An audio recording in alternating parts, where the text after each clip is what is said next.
andai ada Nabi selepas Nabi Muhammad, dialah orangnya. Ini adalah kisah pasal seorang sahabat Nabi yang dipanggil Sayyidina Umar Al-Khattab. Macam kita tahu, Sayyidina Umar ni masuk Islam lambat sikit. Sebelum masuk Islam, memang dia tentang gila orang-orang Islam ni. Sampailah satu hari, dia memang tak tahan nak pergi bunuh Nabi Muhammad. Masa on the way nak pergi bunuh ni, ada satu member dia kata, kenapa kau nak pergi bunuh Nabi Muhammad sedangkan family kau sendiri pun ada yang masuk Islam? Umar masa tu tak tahu dan dia mengamuk gila dan pergi ke rumah adik dia. Adik perempuan dia yang bernama Fatimah dan suami dia dah masuk Islam masa tu. Masa dekat luar rumah tu, dia dah dengar dah bacaan Al-Quran daripada adik dia. Masa tu dia terus terjah dan pergi tampar muka adik dia sampai berdarah. Kemudian dia tanya, apa benda sebenarnya kau baca ni? Fatimah masa tu sedang menyorokkan satu naskah daripada surah Taha. Fatimah masa tu takut kalau andai kata Umar ni nak koyakkan surah tu. Jadi dia suruh Umar pergi relax dan pergi mandi dulu. Umar masa tu memang dah sangat curious dan dia pergilah mandi dan pergi berjumpa dengan Fatimah balik. Dan bila dibaca je surah Taha dari ayat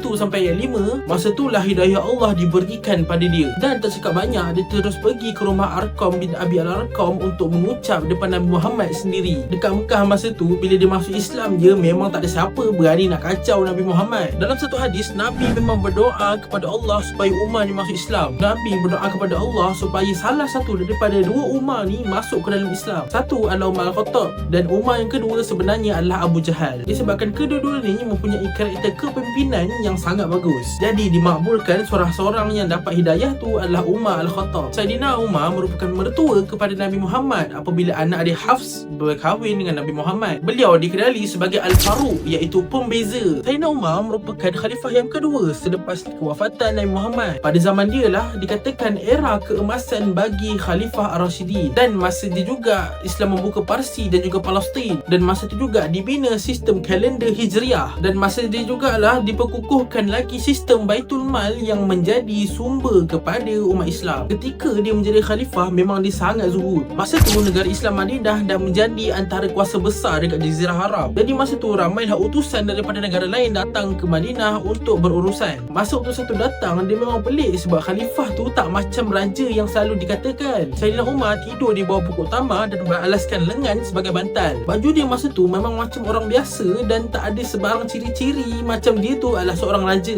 Sayyidina Umar wafat disebabkan dibunuh oleh seorang orang Parsi. Nama dia adalah Abu Lulu'ah dan dia bunuh Sayyidina Umar masa Sayyidina Umar tengah jadi imam. Jadi ini adalah kisah seorang yang perlu kita sanjungi, iaitu Sayyidina Umar Al-Khattab. Sebelum Islam, dialah orang yang paling benci Nabi. Tapi lepas masuk Islam, dialah orang yang paling sayang Nabi.